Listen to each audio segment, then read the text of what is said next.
Hi everyone.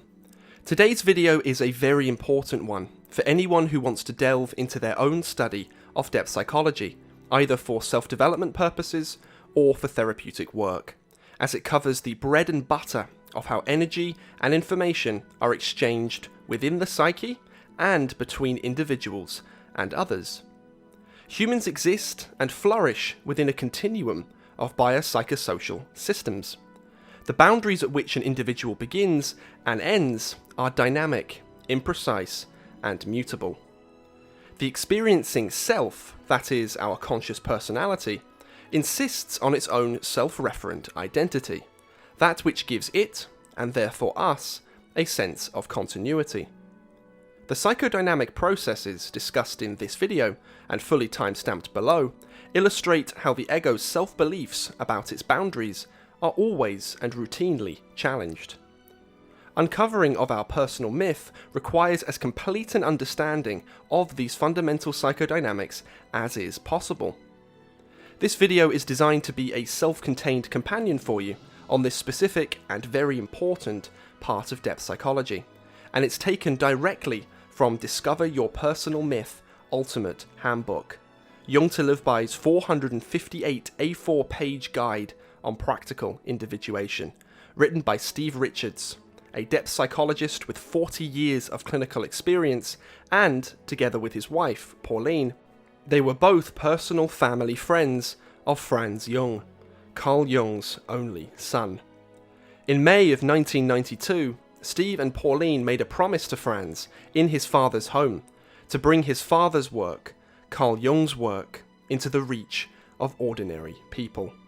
That is what this video, this channel, and Discover Your Personal Myth Ultimate Handbook continue to hold true to, among many other ventures and enterprises which regular viewers of Jung To Live By know all about. So, without any further ado, let's begin with the first of these basic psychodynamics: projection. Projection is the most fundamental psychodynamic, and is at work immediately from birth. Imprinting onto a caregiver, which is attachment, is necessary for survival, and involves innate representational systems and drives, taken together as instincts, which are projected or uploaded onto the object of the caregiver. As the psyche matures and acquires experience of the social world, projection continues as a means of satisfying innate needs through predictions about the social and natural environment, and our relations both within it and between it and ourselves. We increasingly utilize projection to manifest our unconscious mind, in its form of innate a priori instincts and drives, and our ever-growing store of memory, learning, and behavior. However, the unconscious, being unconscious, also has a tendency to manifest itself as projected onto others. The vast majority of our psyche is indeed unconscious. Consciousness as we reflexively experience it can only hold 7 ± 2 chunks of information at any one time, a bandwidth of 5 to 9 chunks. These chunks, or bits, can be of varying size, but the bandwidth overall remains the same. By reference to memory, and in particular that specialized part of the ego known as the self-concept, we can boot up a self-reference frame of memories and associations that give us our sense of continuity and identity. Taken with our immediate working memory of 7 ± 2 chunks of information, this defines our ego consciousness at any one time. Projection is considered a defense mechanism through which the ego protects itself from the anxiety of insight and self-awareness by seeing ourselves in others, unconsciously. Where this occurs, we can blame the other for something that is really part of ourselves.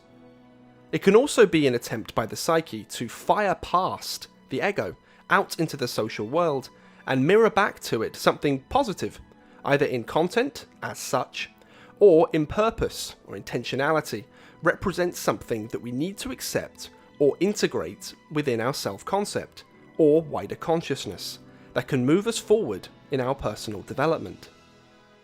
Any psychological content, positive or negative, that is unconscious, can be projected, Typically, in a Jungian framework, this would be the shadow, or the alter ego, anima or animus, but also any complex, trait, personality type, characteristic, or even Jung's self-archetype.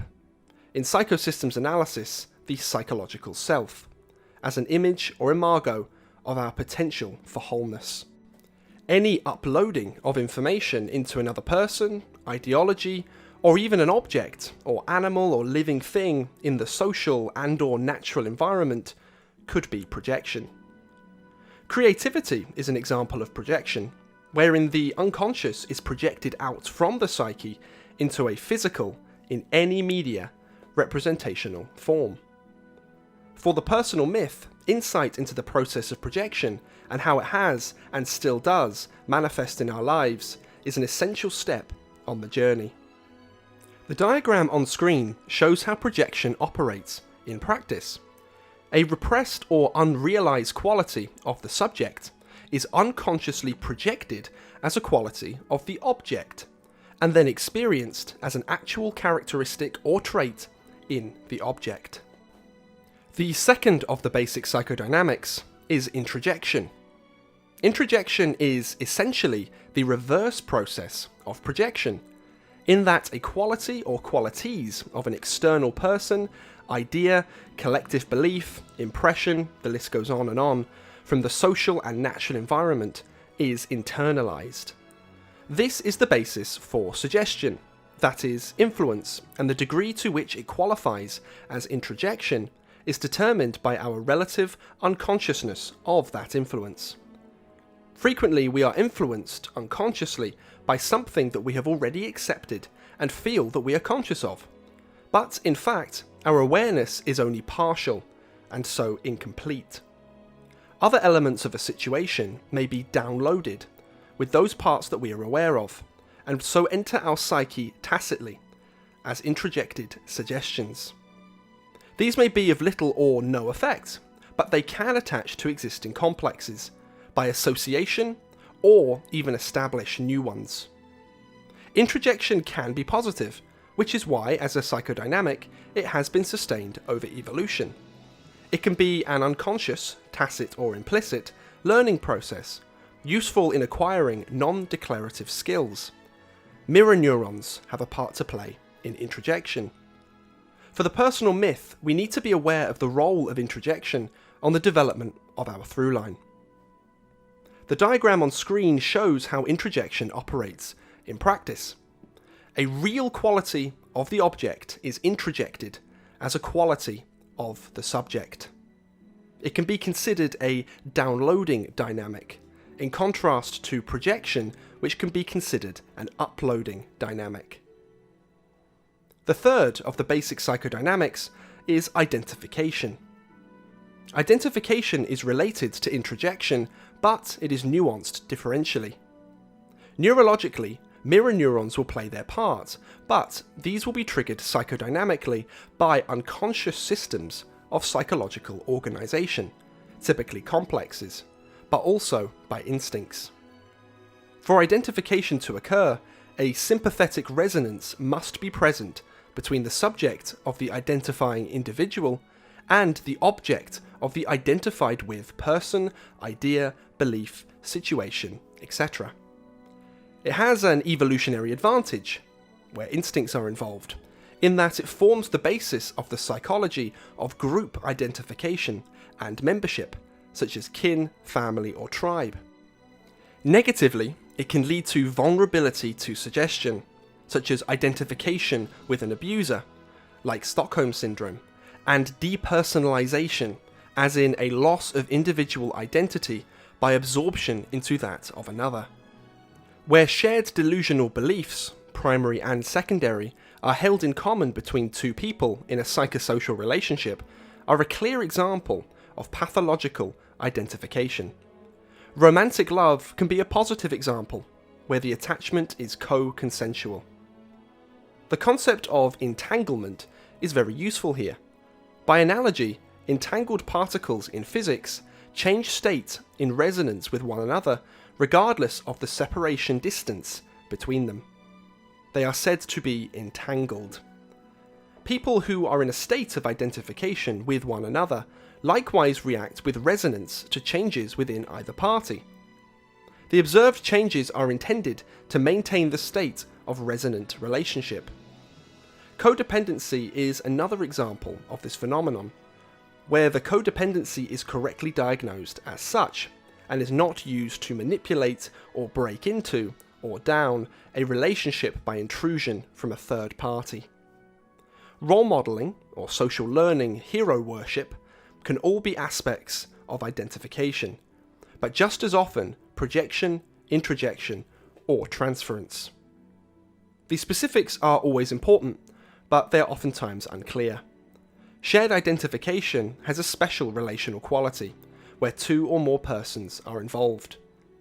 Where the identification is one-sided, it can still be of delusional intensity, and can be witnessed in such things as stalking.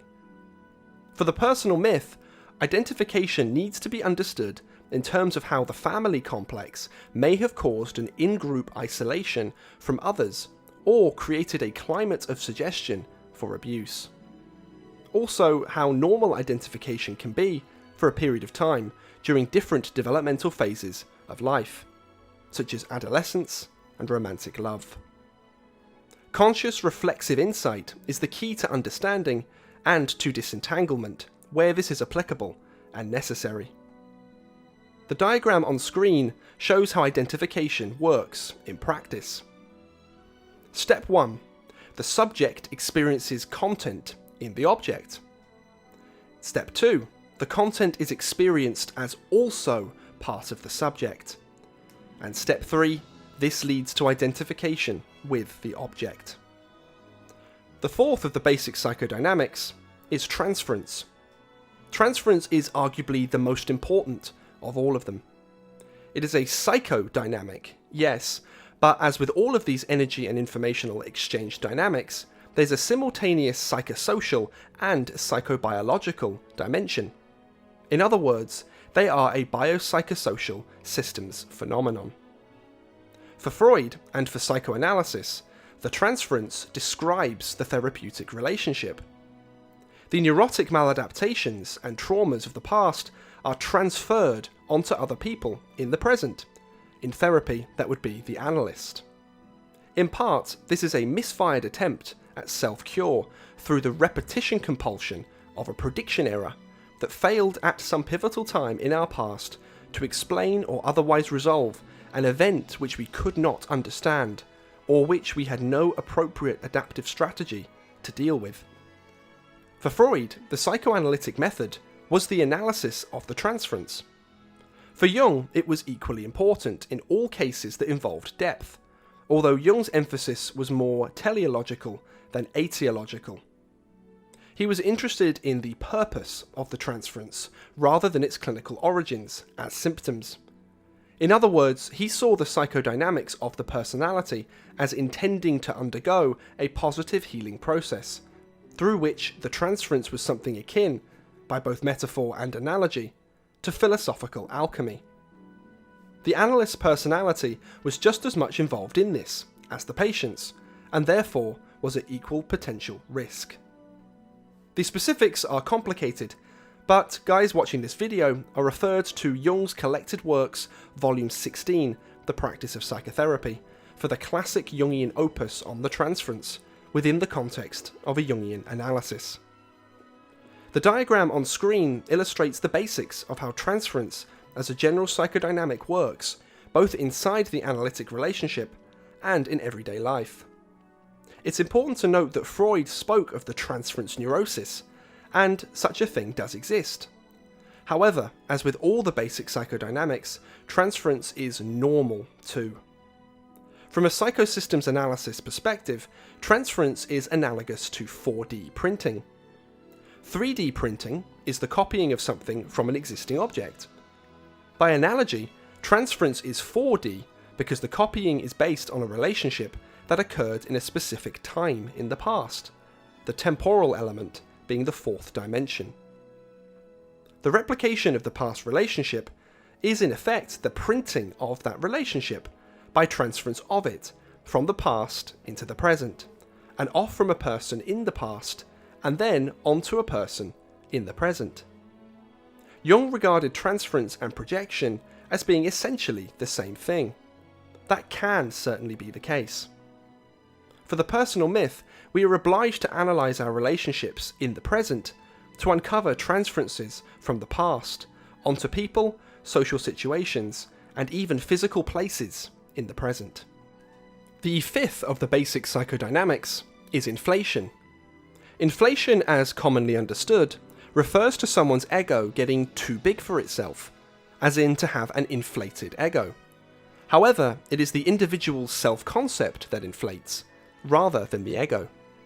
The ego is limited in capacity to what it can process within immediate working memory, including consciously through reflexive attention and information represented to it by the senses, or unconsciously from that emerging spontaneously from within. However, the self-concept, which is that specialized part of the ego which acts as our internal mirror, is limited only by what it associates by reference to itself from our sense of autobiographical memory and identity. Hence, it can dangerously inflate, firstly by consuming the ego, then contents of the unconscious, followed by transpersonal ideas of religious, social, and cultural influence. Inflation is common and normal enough so long as it self-corrects through homeostasis, but where it does not, it can lead to neurosis, but also to psychosis. It can follow on from identification, introjection, transference, or projection, including internal projection, which we've yet to discuss. For the personal myth, we need to identify stages of inflation in our past, as these may well signpost critical failures of adaptation and neurosis. We need to carefully analyse our present status and be watchful going forward of any internal pressure that might suggest inflation. To turn our attention to the diagram on screen then, one can see that it is the self-concept that inflates, rather than the ego. The ego is limited in its capacity, but the self-concept is limited only by what it associates by reference to itself. Hence, that is why it can dangerously inflate. The final of the basic psychodynamics is internal projection. Internal projection is an unfamiliar concept to many, but it's probably the most important, and where it is known about, the most misunderstood psychodynamic of all. It's common in depth psychology to talk of projection, out from the unconscious, past the ego, and into the social world. Far less common is talking about how the ego itself projects into the unconscious. This act of projection by the ego, itself being unconscious, as there's a failure to separate itself as subject, the ego, from object, the unconscious. What the ego then sees, or apperceives, are aspects of itself and not the true nature of the unconscious as such. This dynamic is far more common than the usual external projection. Consciousness, including the ego as the nuclear complex of the field of consciousness, evolved to deal with adaptation to the external world as a flexible supplement to instinct. Instincts, as in Panksepian 7 basic emotional instinctive systems, are all attuned to the external environment. That is clear from advances in neuroscience. As humans, we have an enlarged associative cortex for dealing with environmental novelty and adaptation, including the capacity to plan in a virtual sense for future possibilities and their outcomes. As we exist in a multi-dimensional social world, most of our adaptations are social. To turn our attention to the diagram on screen, it shows how internal projection manifests itself psychodynamically. In depth psychology, it is common, almost usual, for the ego to interpret the unconscious and its contents according to its tacit knowledge of itself.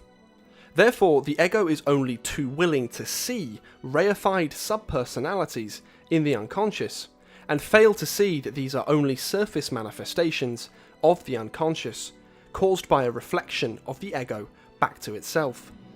The unconscious will, if allowed, present itself as it really is, But the ego all too often imposes itself between itself and the psyche by internal projection. This gives a false image of the anima, the shadow, archetypes, the self, etc. Conscious fantasies are far more prevalent and often more dangerous than unconscious ones. We model future possibilities and, of course, immediate experience within a social framework. When the ego turns its attention internally outside of itself, it is in a space-time that is unfamiliar to itself. In order to interpret the representational systems, images, affects, fantasies, and dreams that emerge spontaneously from the non-ego of the unconscious, there's a natural tendency for the ego to project a social model internally. The psyche, which does produce representations of the external world as familiar if imperfect reflections of our social relations in its communications with the ego, nevertheless does so according to the demands of the genome, or the genomic self, innate drives and instincts.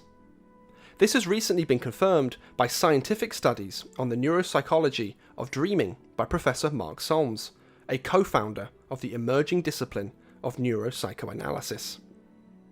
The ego, therefore, projects a representation of itself and its associated complexes into and over the unconscious, creating a mirage-like effect that is not a true apperception of the unconscious as it really is. This is why some people insist on reifying contents of the unconscious by believing them to be sub-personalities who live independent lives inside of our heads, in the manner of Greek or Norse gods determining our fate, just as outer social relationships with real people all too often actually do. This is the trap that awaits in active imagination, guided fantasy, meditation, low-level hypnosis, sub-personality therapy, and, of course, through any kind of internalized heterosuggestion, superstition, or mental illness. The psyche has its own nature, and empirically prefers to be approached accordingly. However, it will respond to the ego when it approaches through internal projection, provided that the intentionality of the ego suits the overall homeostasis of the organism. Where it does not, there is the danger of creating a compensatory reaction from the unconscious, which could manifest firstly through the basic psychodynamics outlined throughout this video, or through mental illness, perhaps even as severe as a psychosis. Projection at this point will take on a manner-personality character, in effort to release the compensatory tension from within. An external figure, perhaps an internet guru or entrepreneur, will become the lightning rod to attempt to earth the psyche, which is threatening to burst through. Such compensations can work, but often this is only temporary. Where the tension can be held within safe bounds, then the process becomes a lengthy dialectic with both parties, the ego and the unconscious, speaking their respective languages whilst not really listening to one another. This, more than anything else, is why, for example, analysis can take as long as it does, and often not to achieve anything, other than a rather lengthy stasis. Mainstream analysis holds the general view that brief therapy, that is both in-depth and efficacious, is not possible. This belief is an artifact of the culture of analysis, rather than a fact of the process, particularly one that communicates with the psyche as the psyche prefers to be communicated with. The diagram on screen shows the ego's apperception of the internal projection of the genomic self, or Jung's self archetype. The totality of the genome cannot be experienced by the ego-conscious personality. What can be experienced is an internal projection of a psychologized image of the genome, which may be an abstract symbol, or, as suggested here, a personification. The ego's sense of identity was formed psychosocially, and it follows that it responds more consciously to images in the personified form of a psychosocial interaction. The genomic self, Jung's self-archetype, will appear in consciousness as a human personality, to facilitate communication with the ego. It is not, however, a separate or alternative ego. Reifying it as such is dangerous and risks a psychotic inflation, or at the very least, a paralyzing identification. To achieve the proper level of communication, it is necessary to become conscious of the ego's internal projections and set them aside. The process of natural communication is facilitated, and the passage of time necessary for positive therapeutic change and personal development is reduced markedly.